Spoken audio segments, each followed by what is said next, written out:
Hello दोस्तों, एक बार फिर से मैं आप सभी का आपके अपने यूट्यूब चैनल के एलडी क्लासेस में हार्दिक स्वागत करता हूं। दोस्तों आज हम डिस्कस करेंगे टॉप 25 जी के, वो भी पॉलिटिक्स से। दोस्तों संविधान के टॉप 25 क्वेश्चन के बारे में डिस्कस करेंगे, जो रेलवे, ग्रुप डी, एनटीपीसी और लेखपाल आदि की दृष्टिकोण से बहुत ही महत्वपूर्ण है। दोस्तों आज का पहला क्वेश्चन है, संविधान सभा का गठन किस योजना के तहत हुआ था। दोस्तों संविधान सभा का गठन किस योजना के तहत हुआ था। दोस्तों तो हमारे ऑप्शन है क्रिप्स योजना 1942, अगस्त प्रस्ताव 1940 और कैबिनेट मिशन 1946, या इनमें से कोई नहीं। दोस्तों तो कौन सा दोस्तों जाएगा? ऑप्शन सी, कैबिनेट मिशन 1946 के अंतर्गत संविधान सभा का गठन किया गया था। दोस्तों अगला देखते हैं। दोस्तों संविधान सभा के लिए चुनाव किस महीने में हुआ था। दोस्तों संविधान सभा के लिए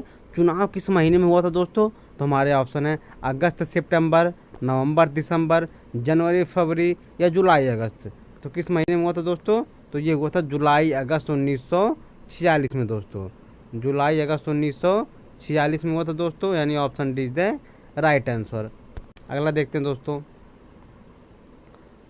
संविधान सभा के चुनाव में कौन से दो व्यक्तियों ने चुनाव नहीं लड़ा था। दोस्तों हमारे ऑप्शन है गांधी जी और नेहरू जी, जिन्ना अली एंड लियाकत अली जी, गांधी जी और जिन्ना साहब, या इनमें से कोई नहीं। दोस्तों हमारे ऑप्शन हो जाएंगे दोस्तों ऑप्शन सी, गांधी जी और जिन्ना साहब जी ऐसे थे जो संविधान सभा के चुनाव में चुनाव लड़े ही नहीं थे। दोस्तों अगला देखते हैं। दोस्तों संविधान सभा का चुनाव किस प्रकार का हुआ था। दोस्तों ये जो हमारा संविधान सभा है, इसका चुनाव किस प्रकार हुआ था। दोस्तों तो हमारे ऑप्शन है दोस्तों डायरेक्ट, इनडायरेक्ट या बोथ या नन ऑफ दीज। दोस्तों तो हुआ था हमारा दोस्तों इनडायरेक्ट तरीके से हमारा चुनाव हुआ था। दोस्तों अगला देखते हैं। दोस्तों संविधान सभा के चुनाव में कांग्रेस पार्टी और मुस्लिम लीग की कितनी सीटें मिली थी। दोस्तों तो हमारे ऑप्शन है 208 70, 115 73, 240 73, 208 और 73। तो कौन सा दोस्तों हो जाएगा? दोस्तों option D is the right answer. दोस्तों जो हमारे कांग्रेस पार्टी को मिली थी ये 208 सीटें मिली थी और मुस्लिम को मिली थी मात्र 73 सीटें। दोस्तों कांग्रेस के लिए 208 और मुस्लिम के लिए 73। दोस्तों ये क्वेश्चन परीक्षा के दृष्टिकोण से बहुत ही महत्वपूर्ण है। दोस्तों अगला देखते हैं। दोस्तों संविधान सभा के चुनाव में कितनी महिला उम्मीदवारों ने चुनाव जीता था। दोस्तों हमारे ऑप्शन है आपके 15, 18, 5 या 25। दोस्तों तो कौन सा हो जाएगा? दोस्तों ऑप्शन ए हो जाएगा 15। अगला देखते हैं। दोस्तों संविधान सभा की पहली बैठक कब और इसकी अध्यक्षता किसने की थी। दोस्तों तो संविधान सभा की पहली बैठक हुई थी दोस्तों 9 दिसंबर 1946 में। दोस्तों कब हुई थी? दोस्तों 9 दिसंबर 1946 में हुई थी, और जो हमारे डॉक्टर सच्चिदानंद थे इनको अस्थायी सदस्य घोषित किया गया था। दोस्तों संविधान सभा की पहली बैठक हुई थी 9 दिसंबर 1946 में, और डॉक्टर सच्चिदानंद को अस्थायी अध्यक्ष चुना गया था। दोस्तों और दूसरी बैठक हुई थी दोस्तों 11 दिसंबर 1946 में। दोस्तों 11 दिसंबर 1946 में, जिसमें अस्थायी सदस्य चुना गया था डॉक्टर राजेंद्र प्रसाद जी को। अगला क्वेश्चन देखते हैं। दोस्तों अगला क्वेश्चन भी वही दिया गया है कि संविधान सभा की दूसरी बैठक कब और इसके अस्थायी अध्यक्ष कौन थे। दोस्तों तो संविधान सभा की दूसरी बैठक दोस्तों 11 दिसंबर 1946 में हुई थी, जिसके अस्थायी अध्यक्ष चुने गए थे डॉक्टर राजेंद्र प्रसाद जी को अस्थायी अध्यक्ष चुना गया था, यानी option C is the right answer. दोस्तों अगला देखते हैं। दोस्तों उद्देश्य प्रस्ताव कब और किसने पेश किया था। दोस्तों ये जो उद्देश्य प्रस्ताव ये कब और किसने पेश किया था। दोस्तों तो 11 दिसंबर पंडित नेहरू, 9 दिसंबर राजेंद्र प्रसाद, 13 दिसंबर पंडित नेहरू और 13 नवंबर बी.आर. अम्बेडकर जी। तो कब हुआ था दोस्तों? तो 11 दिसंबर 1946 में दोस्तों पंडित नेहरू ने ये प्रस्तावित किया था, यानी option A is the right answer. दोस्तों पंडित नेहरू ने उद्देश्य प्रस्ताव को पेश किया था। प्रारूप समिति कब बना और इसके सभापति कौन थे। दोस्तों प्रारूप समिति कब बना और इसके सभापति कौन थे। दोस्तों इसको हम आसानी से ट्रिक से याद करेंगे। दोस्तों प्रारूप, दोस्तों पहली बात संविधान सभा के रचनाकार कौन थे। दोस्तों तो संविधान सभा के रचनाकार बी.आर. अम्बेडकर साहब थे, और जो ये संविधान सभा बना है किसी प्रारूप पर बना है। दोस्तों एक प्रारूप पर बना है संविधान, तो संविधान सभा के को बनाया था दोस्तों बी आर अम्बेडकर जी ने लिखा था, और उसका एक प्रारूप बना था, यानी प्रारूप से हम समझ सकते हैं बी आर अम्बेडकर जी 29 अगस्त 1947, यानी option D is the right answer. तो प्रारूप संबंधित बात आ जाएगा तो बी आर अम्बेडकर जी यानी 29 अगस्त 1947। इसमें सदस्यों की संख्या दोस्तों 7 थी। प्रारूप समिति में सदस्यों की संख्या दोस्तों कितनी थी? 7 थी। ये क्वेश्चन बहुत बार पूछा गया है कि प्रारूप समिति में सदस्यों की संख्या कितनी थी दोस्तों? तो 7 हमारे सदस्यों की संख्या थी दोस्तों। अगला देखते हैं, संविधान में क्या थे दोस्तों? संविधान में हमारे 395 अनुच्छेद, 22 भाग और 8 अनुसूची। Option D is the right answer. संविधान की आत्मा किसे कहा जाता है दोस्तों? संविधान की आत्मा किसे कहा जाता है दोस्तों? तो हमारे अधिकार हैं, मूल अधिकार को, डीपीएसपी को, प्रस्तावना को, या मूल कर्तव्य को। किसको कहा जाता है दोस्तों?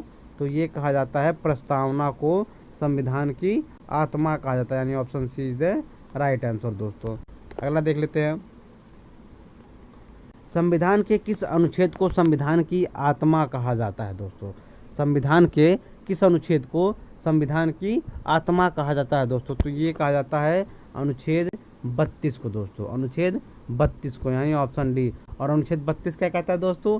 अनुच्छेद 32 कहता है दोस्तों संवैधानिक उपचारों का अधिकार दोस्तों। अनुच्छेद 32 के अंतर्गत संवैधानिक उपचारों का अधिकार का वर्णन किया गया दोस्तों। और दोस्तों अनुच्छेद 21 और अनुच्छेद 15 और अनुच्छेद 40 में क्या क्या कहा गया है दोस्तों, ये आपको कमेंट बॉक्स में बताइएगा दोस्तों। अनुच्छेद 40 से क्या संबंधित है, अनुच्छेद 15 से क्या संबंधित है, और अनुच्छेद 21 से क्या संबंधित है दोस्तों, ये आप कमेंट बॉक्स में जरूर बताइएगा दोस्तों। अगला देखते हैं दोस्तों, किस संविधान संशोधन के अंतर्गत प्रस्तावना में 3 शब्द जोड़े गए दोस्तों? तो ये जोड़े गए थे 42वां संविधान 1976 दोस्तों, 42वां संविधान 1976 में दोस्तों। दोस्तों कई बार लोगों को कन्फ्यूजन होता है कि 42वां है तो 1976 होगा कि 1978। तो दोस्तों इसको हम याद कर सकते हैं आसानी से, 4 2 6, यानी 4 और प्लस 2 बराबर 6 होता है दोस्तों। 4 और 2 इक्वल टू 6 होता है, तो हम याद करते हैं लास्ट में 6 होगा, यानी 1976 होगा दोस्तों। 42वां संविधान संशोधन 1976 दोस्तों। इसमें 3 शब्द जोड़े गए दोस्तों, समाजवादी, धर्मनिरपेक्ष और अखंडता। समाजवादी, धर्मनिरपेक्ष और अखंडता, ये 3 शब्द जोड़े गए थे 42वां संविधान 1976 के अंतर्गत दोस्तों। अगला देखते हैं, मूल अधिकार के बारे में क्या सही है दोस्तों? मूल अधिकार के बारे में क्या सही है दोस्तों? तो ये सही हमारा मूल अधिकार अनुच्छेद 12 से 35 है, और भाग 3 और कहाँ से लिया गया दोस्तों? अमेरिका से लिया गया, यानी option D is the right answer. दोस्तों बहुत कन्फ्यूजन होता है कि जब मौलिक अधिकार और मौलिक कर्तव्य दिया रहता है दोस्तों, तो इसको हम आसानी से याद कर सकते हैं। मौलिक अधिकार, अधिकार ऐसे शुरू होता है और अमेरिका भी ऐसे शुरू होता है दोस्तों। तो मौलिक अधिकार कहाँ से लिया गया दोस्तों?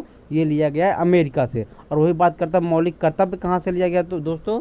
तो ये हमारा रूस से लिया गया दोस्तों। कहाँ से? रूस से। अगला देखते हैं, मूल अधिकारों की संख्या कितनी है दोस्तों? मूल अधिकारों की संख्या कितनी है दोस्तों? दोस्तों ये बहुत ही इंपॉर्टेंट क्वेश्चन है, और ये लगभग बहुत बार प्रतियोगी परीक्षाओं में पूछा गया दोस्तों। तो इससे दोस्तों 2 क्वेश्चन बनता है। पूछेगा पहले मूल अधिकारों की संख्या कितनी थी दोस्तों? जब संविधान बना था तब मूल अधिकारों की संख्या थी दोस्तों 7 थी, लेकिन वर्तमान में पूछेगा तो वर्तमान में मूल अधिकारों की संख्या 6, option C is the right answer. किस मूल अधिकार को मूल अधिकार से हटाकर कानूनी अधिकार बना दिया दोस्तों? तो ये है दोस्तों हमारा संपत्ति का अधिकार 31। संपत्ति का अधिकार 31 को मूल अधिकार से हटाकर कानूनी अधिकार बना दिया गया दोस्तों, यानी option B is the right answer. देखो 44वां संविधान 1978 संशोधन में यह कहा गया कि मूल अधिकार को 300 क में रखा गया दोस्तों। अगला देखते हैं, कौन सा अनुच्छेद आपातकाल में भी निरस्त नहीं होता दोस्तों? दोस्तों कौन सा अनुच्छेद आपातकाल में भी निरस्त नहीं होता दोस्तों? तो ऑप्शन डी होगा दोस्तों, option D is the right answer, 20 और 21 दोस्तों। दोस्तों आप कमेंट बॉक्स में बताइएगा दोस्तों कि जो अनुच्छेद 20 और 21 है इसमें क्या कहा गया? अनुच्छेद 20 का मतलब क्या, 20 और 21 का मतलब क्या दोस्तों? ये आप कमेंट बॉक्स में बताइएगा। किस अनुच्छेद में अस्पृश्यता के और उपाधियों का अंत है दोस्तों? तो ये हमारा 17 और 18, अनुच्छेद 17 और 18। अनुच्छेद 17 में कहा गया है कि भेदभाव या अस्पृश्यता का अंत है दोस्तों, और 18 में उपाधियों का अंत है दोस्तों, यानी 17 और 18 में अस्पृश्यता और उपाधियों का अंत है दोस्तों। अगला देखते हैं दोस्तों, जीवन जीने का अधिकार, प्राण व दैहिक की स्वतंत्रता किस अनुच्छेद में दोस्तों? दोस्तों ये है हमारा अनुच्छेद 21। अनुच्छेद 21 है दोस्तों, प्राण व दैहिक की स्वतंत्रता किस अनुच्छेद में दोस्तों? अनुच्छेद 21 में दोस्तों। और दोस्तों अनुच्छेद 20 में है कि किसी भी अपराधी को एक बार जुल्म के लिए मात्र एक ही बार सजा दी जाएगी दोस्तों। ये हमारा आर्टिकल 20। अगला देखते हैं दोस्तों, परामर्शदाता समिति के अध्यक्ष कौन था दोस्तों? परामर्शदाता समिति का अध्यक्ष कौन था दोस्तों? तो ये थे हमारे सरदार पटेल, यानी option B is the right answer, Sardar Patel ji थे दोस्तों। अगला देखते हैं दोस्तों, तो झंडा समिति के अध्यक्ष कौन थे दोस्तों? तो ये थे हमारे डॉक्टर राजेंद्र प्रसाद जी झंडा समिति के अध्यक्ष, यानी option D is the right answer. Doctor Rajendra Prasad ji झंडा समिति के अध्यक्ष थे दोस्तों। सबसे लंबा लिखित संविधान किस देश का है दोस्तों? तो ये हमारे भारत का, यानी option D is the right answer. राज्य के नीति निर्देशक तत्व का उल्लेख किस अनुच्छेद में किया गया दोस्तों? राज्य के नीति निर्देशक तत्व का उल्लेख किया गया है अनुच्छेद 36 से 51 भाग 4 में, और जो कि कहाँ से लिया गया? आयरलैंड से लिया गया दोस्तों। कहाँ से लिया गया है? आयरलैंड से लिया गया है नीति निर्देशक के तत्व। अगला देखते दोस्तों, कौन इसमें न्याय योग्य है दोस्तों? इनमें से कौन सा न्याय योग्य है दोस्तों? तो हमारे ऑप्शन हो जाएंगे मूल अधिकार, डीपीएसपी, मूल कर्तव्य, इनमें से कोई नहीं। तो कौन हो जाएगा दोस्तों? ये हो जाएगा हमारा मूल अधिकार, यानी option is the right answer दोस्तों। अगला देखते हैं दोस्तों आपके लिए चैलेंजिंग क्वेश्चन होगा, समान कार्य के लिए समान वेतन और राज्य के लिए ग्राम पंचायत का गठन किस अनुच्छेद में किया गया दोस्तों? इसका क्वेश्चन नंबर 26 का आपको आंसर बताना है दोस्तों।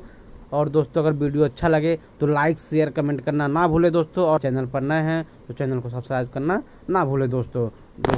आपका एक लाइक हमें मोटिवेट करता है और हम और अच्छी वीडियो आपके लिए बनाते रहेंगे दोस्तों। तो तब तक के लिए दोस्तों अलविदा, जय हिंद, जय भारत।